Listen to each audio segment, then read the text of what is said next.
उत्तर प्रदेश का एक छोटा सा गांव था बेलापुर, जहां हर तरफ हरियाली ही हरियाली दिखाई देती थी। उस गांव की मिट्टी इतनी उपजाऊ थी कि वहां की फसलें दूर दूर तक मशहूर थीं। सुबह होते ही खेतों में किसान हल चलाते और कुछ दिन बाद ही हरे भरे खेतों में सब्जियों की खुशबू फैल जाती। टमाटर, भिंडी, बैंगन, मिर्च, लौकी, हर तरह की सब्जी यहाँ खूब होती थी। इसी वजह से शहरों से व्यापारी ट्रक लेकर आते और किसानों से सब्जियां खरीद कर ले जाते। सभी गांव वाले ये देखकर खूब खुश होते थे। ऐसे ही एक रोज, अरे भाई, इस बार तो हमारी भिंडी की फसल भी खूब हुई है, अच्छी कमाई होगी हमारी। हाँ भाई, शहर वाले व्यापारी तो कल ही बोले थे कि बेलापुर की सब्जियों का कोई जवाब नहीं। हाँ हाँ, वो तो होगा ही, आखिर हम लोग इतनी मेहनत भी करते हैं और ऊपर वाले की कृपा से हमारे यहाँ के खेतों की खेती भी कितनी लाजवाब है। तभी उनकी पत्नियां उन्हें आवाज देते हुए कहती हैं, अजी खाना बनकर तैयार है, आपकी गप्पे खत्म हो गई हो तो घर आकर खाना खा लीजिए। हाँ हाँ, आया सरोज। ऐसे ही एक एक कर बाकी की पत्नियां भी आवाज देने लगी। फिर सभी किसान खुशी खुशी अपने घर चले गए। लेकिन किस्मत को शायद कुछ और ही मंजूर था। कुछ ही दिनों बाद अचानक जैसे एक अजीब बीमारी उन फसलों में फैल गई।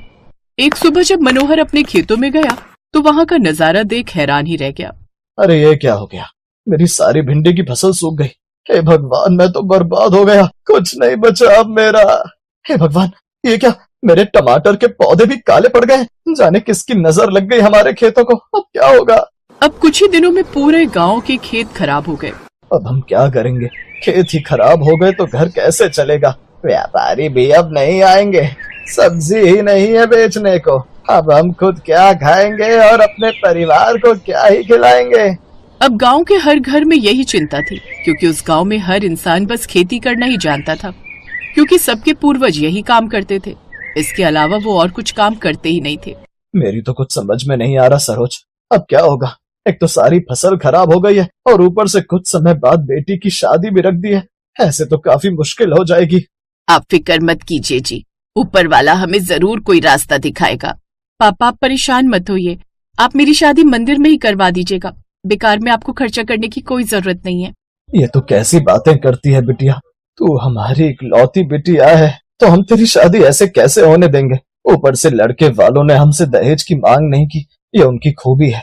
लेकिन बारातियों का स्वागत ही तो अच्छे से करने के लिए कहा है। अगर हम वो भी नहीं कर पाए तो क्या ही इज्जत रह जाएगी हमारी। जहां मनोहर परेशान था, ऐसे ही घर के बाकी लोग भी चिंता में थे।